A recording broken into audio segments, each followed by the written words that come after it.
So, today is August 20th. Today is August 20th. We got the property on July 1st. And today will be the second night that we spend on the property. We finally got some means to sleep here, and we'll show you what we're doing, what our game plan is for being able to sleep here part-time and full-time by the end of the month. All right, so there's a bunch of new drywall in this mobile, and I would like to be able to take it out without damaging it, and right now I'm not doing a good job. So what I think I'm gonna do is I got some different tools that'll work better for getting all the nails out without damaging the drywall. And I'm gonna practice on like some of these smaller pieces that are up here so that when I try and I'm more practiced when I get to the larger sheets, so I don't keep taking chunks or breaking the drywall and we can reuse it. Because I've taken out one or two pieces and there hasn't been much of any mold damage on that, and drywall is expensive, so there's screws.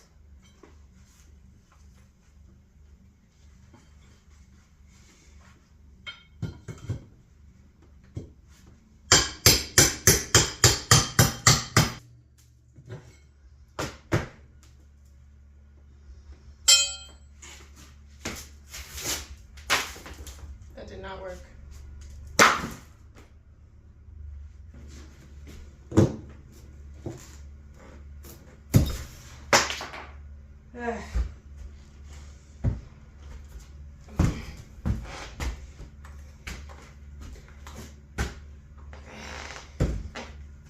I'm gonna try a different spot.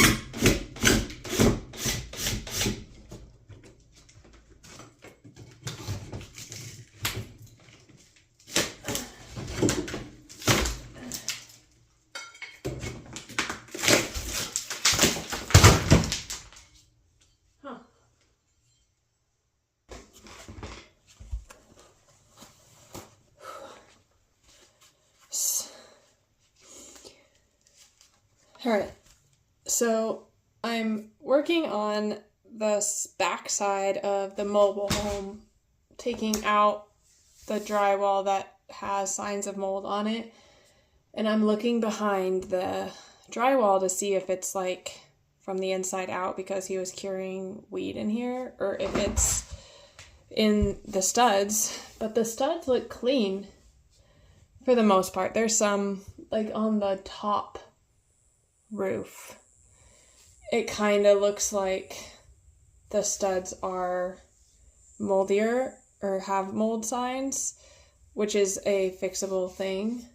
The reason that we're doing it that way is because the idea is that we will take the back bedroom and bathroom area off of the trailer for the mobile, and then we'll be able to convert this to a workout space, exercise space, which is like just something we're both passionate about. So I don't know, like it looks relatively surface. I mean, we've already demolished the bathroom, so that's definitely not staying. And I don't know, I mean, what would you do? Because part of me is like, dang, dude, if that's just surface, what if we just kept it? I don't know. Making me think.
we can...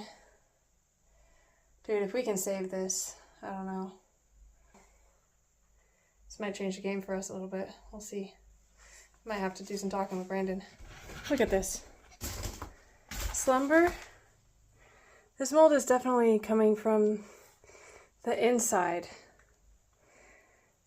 Like, we can hit this with RMR 189. I think it would be okay. I think the bathroom leaked. And that is what happened here.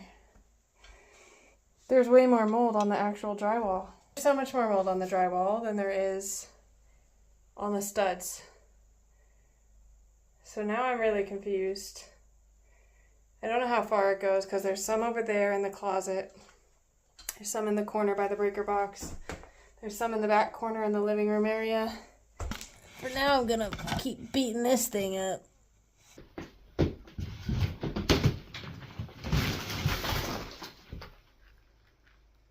Hand.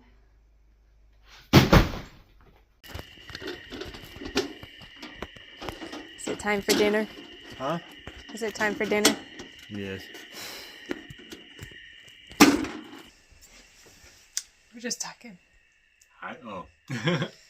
Because we are eating our dinner. Our first homemade meal in our little cubicle. This is probably like 4 feet by 4 feet. No, just kidding. No, 6 feet by 6 feet. This is our dinner.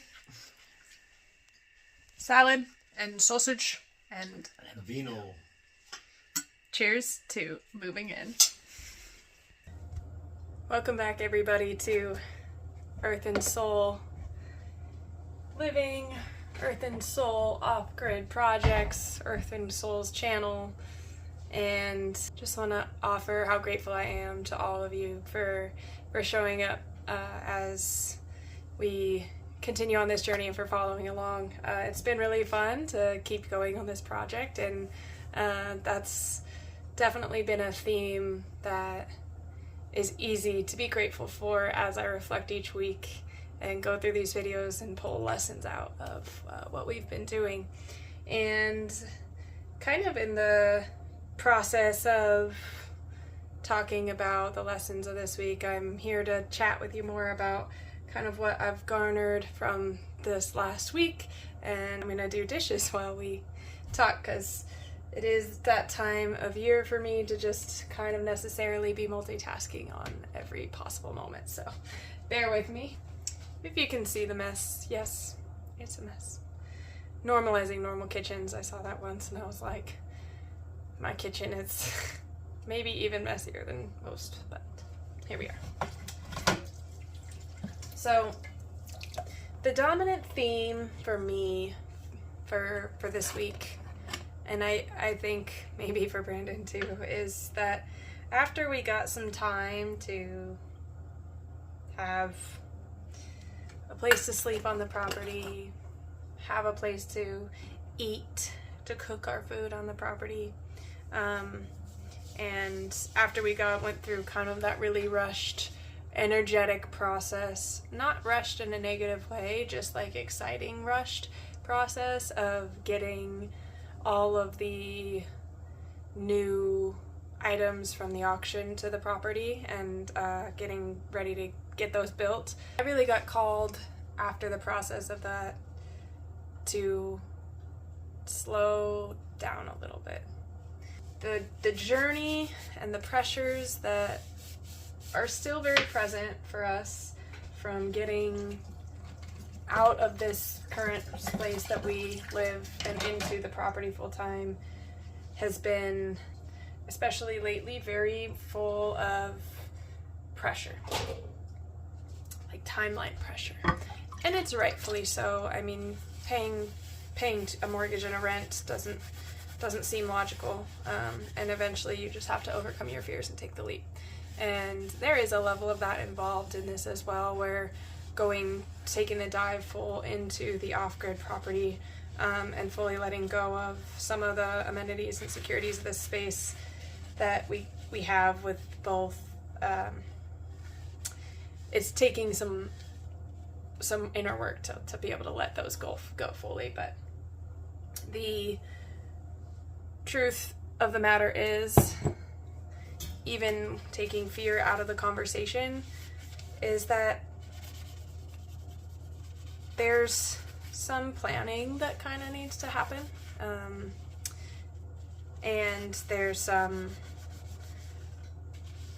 other aspects of being able to maybe just take a step back and be grateful for where we are, that we haven't really gotten to do yet. And so it's time for us to definitely not stop. Definitely not stop. But give ourselves the space to really create with intention. And I think that's kind of why I've been feeling so called to slow down. Brandon also experienced a head injury yesterday. And we were kind of talking about it. It was like the most classic, stepped on a rake and hit him in the face really hard and got a minor concussion. But we were kind of talking about that whole, like, well, the universe will tell you what you need, and then it'll talk louder and louder and louder until it has to scream at you loud enough that you're forced to sit still. And a lot of times for humans, especially in the environment that we live in the society that we live in, that comes in as injury and sickness, because we're so bullheaded sometimes, and we're so motivated to accomplish goals that honoring our process is put to the wayside when the process is the value in and of itself, right? So yeah, for the last week or so, it's been a lot for me taking the time to take a measuring tape all over the property and measure distances between spaces. It's been waking up in the morning and drawing pictures of the space and letting myself create what would look good or what feels good on the property. But as I've kind of slowed down a little bit and gotten a little more sleep and just been in a space of seeing what needs to be seen, I'm realizing that I so easily lost track of the bigger picture of why we're doing this and why we wanted to do this in the first place. And it's so easy to get caught up in the process of, we gotta get there, we've gotta do this, we've gotta save this money, we've gotta blah blah blah, and have so much pressures in that regard. But like, that's not why we're doing this, you know? Like, if putting more pressure on ourselves was the goal, then probably putting ourselves in a suburban environment would be the best way to go. There are a lot of pressures with off-grid building, and they are a very different kind of living, but setting up these systems isn't meant to be a pressure game. It's not meant to be something that we push. It's give yourself the space that you have worked really hard to acquire to develop what you want with intention. And we've gotten there to a certain extent, but we're in the next phase of planning. You know, we're in the next phase of saying, like, really, what do we want our house to look like? Really, how are we going to go about setting up a system that works with the environment and is a circular system? Really, how are we going to manage our waste that's not just using a septic system and becoming a linear system? Really, how are we going to create a circular environment where our food scraps become cooking gas? How are we going to set it up so that these things run smoothly? What are the things that we value most? What are the things that we need to address first? And how do we put ourselves into a space where we just don't fall into the trap of, like, trying to live a suburban life in a space that's calling for something completely different? And so I think for me, it's been realigning into that and, like, looking at how we're going to step into that space of like embracing systems that are not traditional, and sometimes that is a harder road than just going to Home Depot and getting the next thing that we need to complete the project or whatever, you know, because Home Depot doesn't necessarily carry that aspect. Yeah, that lesson for me is resounding right now. It's very strongly calling me to say, hey, don't forget why you did what you did to start with. Don't forget that your calling into this space was authentically grounded into showing people that living a life that is connected to nature is so much more abundant and so much more of a thriving life than many of the systems that our offerings currently revolve around when it comes to traditional societal living. And I think this week is going to be pretty pivotal in like this next week moving forward, and really establishing those value-based systems on the property and saying, we're not going to do a for now thing that is the suburban environment that we're going to be stuck with. It's time to really start looking at how are we going to do this in a way that shows that in the long run we can create circular systems that create overwhelming abundance in our life and that create wonderful relationships with the world around us.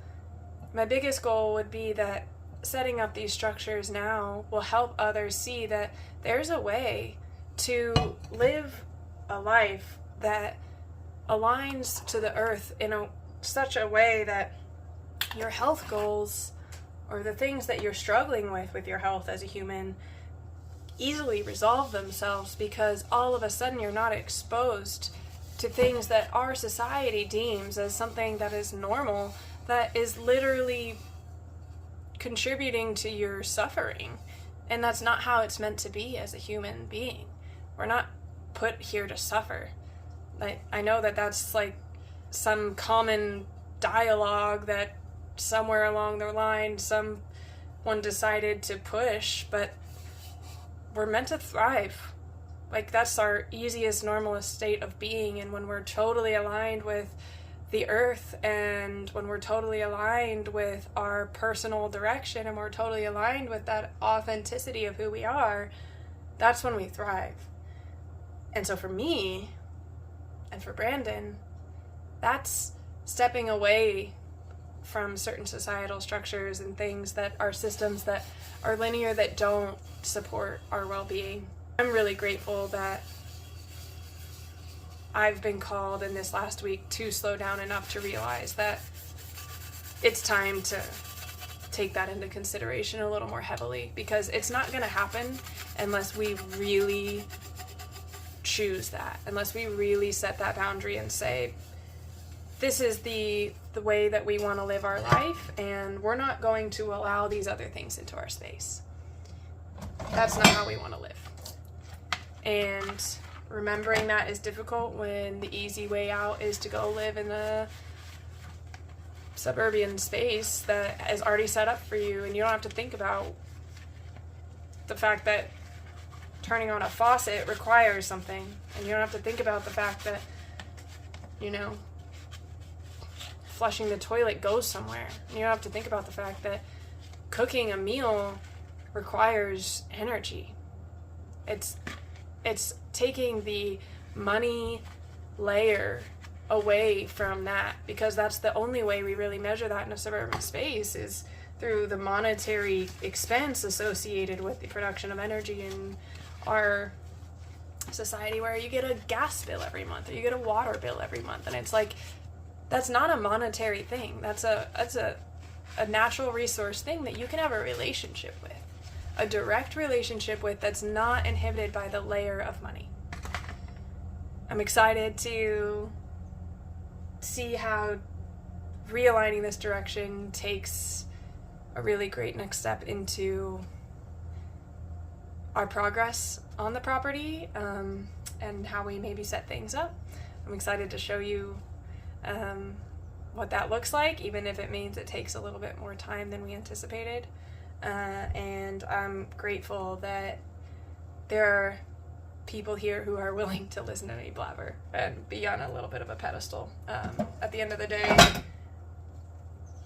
I'm not smarter than anybody else, and I do express a lot of opinions, but the truth is I'm just trying to glean lessons and remember that I'm acting out of something that aligns with me. And if it doesn't align with you, like, that's okay. I still love you. Doesn't matter, you know? But I'm glad you're here with me either way. Hope you have a wonderful day, and we look forward to seeing you in the next one.